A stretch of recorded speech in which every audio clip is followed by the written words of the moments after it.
Antonio Flores, el hijo de Lola Flores, que no pudo vivir sin su madre y murió 14 días después que ella.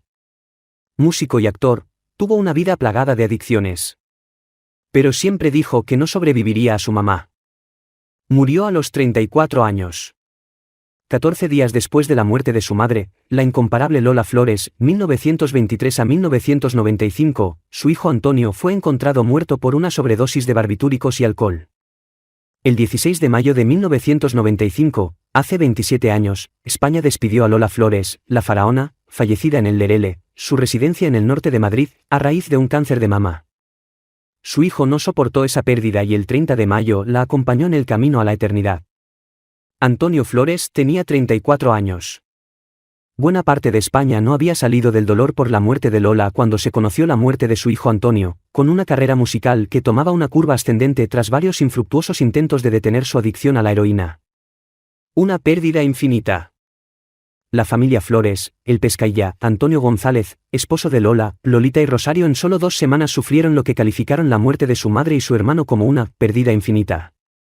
El 30 de mayo de 1995, bien temprano, Irene Chamorro, compañera y expareja de Antonio entró en la cabaña, en el Lerele, la residencia familiar, y lo encontró en la cama. Me acerqué, le puse la mano en la boca, en la nariz y no respiraba, contó Chamorro, que intentó todo el tiempo apartar la idea del suicidio y señalaba que su muerte se debió a un infarto. La autopsia dejó en evidencia que murió a las 5 de la mañana de ese día por haber ingerido una cantidad importante de barbitúricos, los mismos que usaba para controlar las compulsiones que tenía por la abstinencia a la heroína, con alcohol.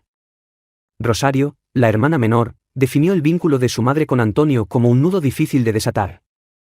A mi hermano se lo llevó mi madre, ella le dijo tú te vienes conmigo y él le dijo sí, me voy. Él siempre decía que cuando se fuera mamá, se iría él. No sabía vivir sin mi madre, agregó. Lolita, la hermana mayor, señaló sobre la muerte de su hermano, siempre tenía la luz de su madre y cuando esa luz se apagó, fue a buscarla. Un final anunciado por el protagonista. Desde que a Lola Flores le diagnosticaron un cáncer de mama en 1972, al que solo lo trataron con quimioterapia, ya que se opuso a que la operaran, el inevitable desenlace habría ido generando en Antonio ese deseo de seguirla. Un deseo que por cierto no ocultó nunca. No voy a vivir sin ella. Prefiero recordarla viva, dijo en varias oportunidades y así fue que echó mano a lo que tenía, pastillas y alcohol, para cumplir esa promesa. Hasta tal punto esa idea alteró a su madre, que en una oportunidad visitó a una influyente tarotista para preguntarle quién partía primero, si ella o su hijo, ya que además estaba bastante comprometido por su adicción a la heroína. Te vas tú, fue la escueta respuesta que consiguió Lola Flores y que de algún modo la tranquilizó. Sus comienzos. Antonio Flores nació el 14 de noviembre de 1961, en Madrid, hijo de la faraona y de Antonio González el Pescailla. Cantante, guitarrista y compositor, desarrolló desde el pop una carrera que terminó por darle una voz propia a su música, una síntesis de pop rock y flamenco. 5 discos y al menos 8 antologías marcan claramente ese proceso, de músico casi de cover a cantar sus propias composiciones.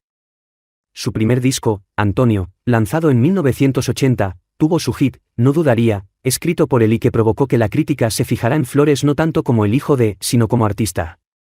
Es indudable que ser hijo de la faraona le permitió una rápida y mayor exposición tanto en las revistas como en la televisión, lo cual estimuló a Antonio a continuar en esta carrera, ya que el cine lo tentaba todo el tiempo, era taquillero. Al año siguiente, 1981, con 20 años sacó su segundo trabajo Al caer el sol, con un tema de Charly García, El fantasma de Canterville, y otro de Joaquín Sabina, Pongamos que hablo de Madrid, en una versión rockera que fue un verdadero éxito. Su guitarrista argentino. Lo conocí en las oficinas de Sony, en Madrid. Yo trabajaba como sesionista en las producciones de Jorge Álvarez, que tenía como artista a Antonio. Me quiso conocer porque había tocado en sus discos. Era muy joven y me propusieron que fuera parte de su banda, ya que quería salir a tocar, señaló el guitarrista de blues, el argentino Miguel Vilanova Botafogo. Cuando salimos le dije que teníamos que hablar y aceptó, pero era un niño VIP y en cuanto pisamos la calle empezaron a seguirlo y a pedirle autógrafos. Nos tuvimos que refugiar en un pequeño bar para charlar, contó Botafogo. Él entendió cómo debíamos trabajar y cuánto tendría que ganar cada músico, porque en Sony pretendían que el 90% fuese para él y el restante 10% para la banda. Y lo aceptó sin problemas, añadió el músico que se convirtió en una especie de director musical de la banda de Antonio. Y sigue, era un profesional, me imagino que eso lo mamó en su casa, ensayamos bastante, llegaba temprano, se iba último. Necesitaba su propia banda para desarrollarse. Había intentos de que lo acompañara en un disco Barón Rojo, una banda heavy, le dije, te va a aplastar, vas a quedar atrás. Y sigue con su recuerdo, en los ensayos empezamos a hacer temas de Papo, de Spinetta. Yo le decía que teníamos que sonar potente y los temas tenían que serlo. Debutamos en un festival en la costa mediterránea y nos hicieron una jugada fea, íbamos a abrir el festival y nuestra prueba de sonido fue al final, mientras lo estábamos haciendo abrieron las puertas y entró la gente corriendo hacia el escenario. ¿Qué hacemos?, me preguntó. Nos quedamos tocando, le dije y todo salió muy bien, al punto que un momento, Antonio se tiró sobre la gente y empezó a correr alrededor del campo, iba descalzo, y la gente comenzó a correr detrás de él. Lo pienso ahora y digo, parecía Forrest Gump. Era sensible, dulce, un gran amigo, fuimos bastante cercanos en un momento, sobre todo, cuando estaba haciendo la conscripción, lo iba a buscar cuando salía. Iba a su casa, él venía a la mía. Comenzó a drogarse como un juego y se le fue de las manos. En varias charlas salía el tema de su madre, a quien vi en la apertura del estudio 54, en Madrid y sí, que era tremenda, y siempre decía, cuando se vaya, yo me voy con ella. Me pongo 2 gramos puros y me voy sin dolor. Tenía talento, era un artista, agregó el guitarrista. Un debut precoz y personajes a su medida. En el cine. Antonio Flores debutó a los 8 años en la película El taxi de los conflictos, 1969, pasarían 13 años hasta que filmó Colegas, 1982, donde hace de él mismo y graba con la banda Cucharada el tema Lejos de aquí. La música de la película gana en el Festival de Huelva y Flores se presentó con Cucharada, en la que además de Botafogo estaba el guitarrista argentino Gabriel Jolivet, El Conejo. Vendrían después otros filmes como Balcón Abierto, 1984, Calais, 1987, Sangre y Arena, 1989, en el que también trabaja Sharon Stone. Hizo televisión en la serie Gatos en el Tejado, 1988, protagonizada por José Sacristán y Océano, 1989. Por esta época, saca su tercer disco Gran Vía, 1988, que pasa inadvertido, pero que con los años logró un espacio propio. De algún modo, su actividad como actor descuidó la música, en la década del 90 filma casi una película por año hasta su muerte, en 1990 participa en La Mujer y el Pelele, en 1992, Chechu y Familia, en 1993, Cautivos de la Sombra, en 1994, El Coraje de Vivir y en 1995, Fiesta. La poca repercusión de su disco Gran Vía junto con su adicción oscurecen su carrera musical que comienza a recobrar velocidad a partir de las composiciones que Antonio escribe para sus hermanas. Rosario graba 2 discos exitosos, De Ley, 1992, y Siento, 1993, con temas escritos por él. En 1994, Antonio Flores graba lo que sería su disco consagratorio, Cosas Mías, con el tema Alba dedicado a su hija, Alba Flores es hoy una de las actrices de la serie La Casa de Papel. Es en este álbum donde esa síntesis que hace del pop con el flamenco suena personal, propia. Las drogas, ese juego que acabó mal. Las drogas en la vida de Flores habrían comenzado como un juego que se convirtió en su propio calvario y en el de su familia. En 1982, Antonio conoció a una argentina, Katy, con quien comenzó a consumir heroína y que luego de muchas vueltas, Lola consiguió subirla a un avión de regreso a su país donde, al parecer, murió años después a causa de las drogas. Tras Katy llegaría una Miss Universo, Amparo Muñoz, que con serios problemas de adicción a la heroína profundizó el problema de Antonio. En su libro de la vida es el precio, Memorias, Muñoz cuenta que una noche, Antonio quiso arrojarse al vacío desde la terraza del piso de su representante. Tuve que llamar a Lola.